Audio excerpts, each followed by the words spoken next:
to the 10th International Youth Time Summer School organized by Youth Time International Movement from August 10th till 15th in Reykjavik, Iceland. I think that the young participants really have a lot of questions about what are the future skills that they need for their future jobs. In some countries it's difficult to find a job, or you don't know where to start. So speaking to the experts can be really inspiring, and you can learn what you can do to improve your situation on the job market. Youth Time Summer School has gathered participants, speakers, and journalists from 27 countries to discuss what the outline of skills, education, and training for sustainable future global development will be. I'm Kate. I'm Ukrainian and Polish. Yeah, my name is Antonio Morelli. I'm a youth journalist from Austria. My name is Dennis Dominen and I come from Finland, from Helsinki. My name is Asil. I'm from Jordan. My name is Mia and I'm from Turkey. We're participants of International Summer School Conference, and we have a day full of workshops. We learn how to apply sustainable methods in the future working space. During 3 days of interactive workshops, masterclasses, and panel discussions, taught by professionals in their fields, the participants have learned and analyzed the most influential trends and the development of the different areas in global society.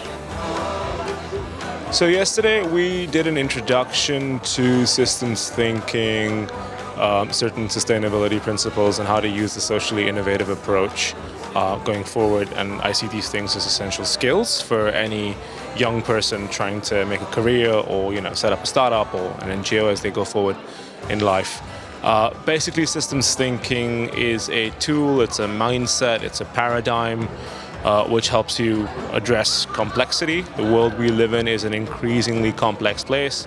What I tried to do yesterday was provide a little bit of insight into a different way of thinking that allows someone to work with this complexity, address it, understand the interconnections, and understand the different systems that comprise this complexity. So the first phase is always the most difficult because everyone's thinking in a different manner and you're all trying to make sense of what the different systems are, right? It was great. I loved the people. I loved the workshops. They were very interactive and they made some pretty interesting constructions in the workshops, and then we had quite so much fun in the end, getting the right conclusions and figuring out how the things in the workshops applied in our real life. So basically it set the standards high, and I can say that this year the standards were maintained and even in a lot of places surpassed. So congratulations to the organizers and the participants as they were in China, and here they are great, and such a big diversity of people with different views and different ways of thinking. It's a pleasure to do workshops in these conditions. Yeah. Well, yeah, what happens is that we had an exercising where we had in groups to build a structure that was able to hold a lot of weight. And the problem that we found, both in our groups, is all of us tried to tackle the problem without talking about it. And in the end, none of our structures was able to hold by itself. Yeah. It's if we only took 1 minute to think about what we were going to do, it would have been way different. So I think the main lesson that we have learned today is take your time, talk with your partners, and after that start working, but never rush into things. So first of all, we shared a lot of entrepreneurial experiences so we could learn from each other. I think that was extremely valuable to hear each other's stories, right? And then we had 3 exercises basically that were focused on identifying pain points and problems. So we have a clear understanding of a challenge that is ahead of us. Then the second part was really about ideation, so generating ideas, what could be possible solutions to that specific challenge. And then thirdly, we had a methodology, a way to prioritize those ideas in a way that they are both feasible, but also have a great value for the end user. And by those different exercises, we were able to go very fast in less than 1 hour from a major global challenge, which was fake news and misinterpretation of data, towards a very specific solution that students could start working on. We emphasize on 8 different future skills today, but During the presentation, we talk mostly about 3 of them. One will be how to learn how to do storytelling and persuade others, but telling stories that engage by explaining why your idea should exist and how it solves a problem. The second one will be to learn innovation methods, just a systematical way of going from challenge to idea to prototype to validating it. And the third future skill that we have from those 8 innovator skills will be to learn how to visualize things easier. So it's called visual facilitation, and it's again a systematic way in which you can draw whatever you want. It can be a strategy, it can be a process, it can be a product or service, but if you know how to sketch super quickly and draw it, then people will tend to better understand what you want and also to buy your idea or concept. The Fablab is really a global community of makers. We have labs all over the world. You can find us in Europe, America, Asia, Africa, anywhere. And we even have one that's starting up in Greenland, which is really amazing. And we want people to come to us to make their ideas and make their dreams become reality. And we are really tech forward. We want to implement technology more into education and manufacturing.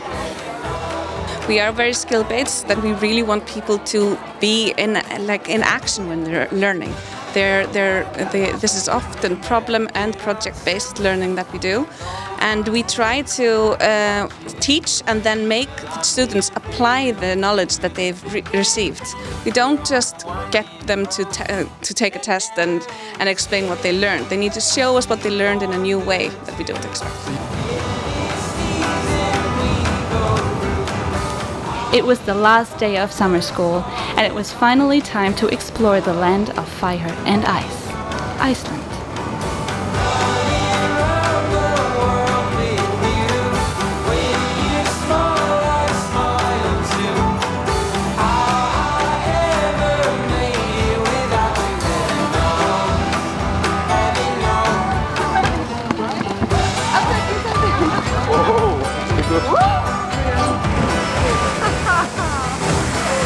Youth Time Summer School brought youth together from around the world to meet and enrich each other with their thought and experiences, and also to network and share some beautiful moments together.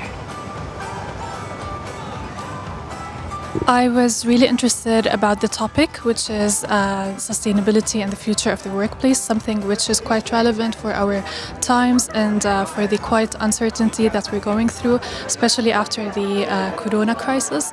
And I'm also always looking for opportunities to grow, to network and to learn something new. When you imagine this international summer school of people aged between 18 to 35, you don't know what to expect. But I am really nicely surprised how everybody's really friendly, really interested, to get as much as they can, all the information and meet people, do networking. I haven't closed my mouth yet since I arrived. I'm always talking with someone, and that's really nice. It's a really rich place, and also because they're going to learn very useful stuff, and they're going to get also introduced to topics that they don't even know about. So it's professionally speaking and personally speaking is going to make them grow. We believe that the younger generation takes the most active role in shaping our global community towards achieving a better future for all. Thus, we call for the youth to be aware of the current global issues and be proactive when it comes to solving them.